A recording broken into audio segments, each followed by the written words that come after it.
අපි දැන් ඇවිල්ලා ඉන්නේ ජයවික්‍රම මහතාගේ ඉඟුරු වගාව බලන්න.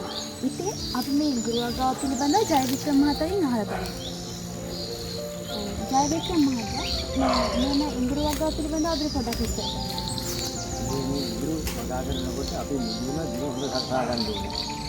සකසා ගන්න මේකට අපි බොබෝවික මාර්ගයෙන් අඟල් 6ක් 7ක් වගේ ගැඹුරට පොළොව යට ඉඟුරු හදා ගන්නවා.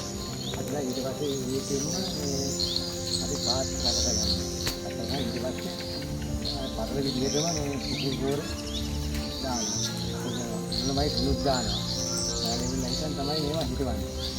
මේ සාර්ථක අත්දැකීමක් ලබා ගන්න පුළුවන් හොඳ සාර්ථක වල. එතකොට අංකල් මේ ඉඟුරු වගාවට කොච්චරක් විතර කාලය යනවද සල්කාරය හැදෙන්න? ඒක දුන්නේ හිටවන්නේ මාර්තු වක්තුවේ. ඉතින් මාස 7ක් 9ක් ගියාට පස්සේ දෙසැම්බර් ජනවාරි පෙබරවාරි දවස් අත්දැකීම් ලබා ගන්නවා. ලබා ගන්න කාලේ කොට මෙන්න මේ විදිහට මේ පොළ මැරෙනවා. මේ තමයි නියම කාලේ නියම අතමරගන්නේ.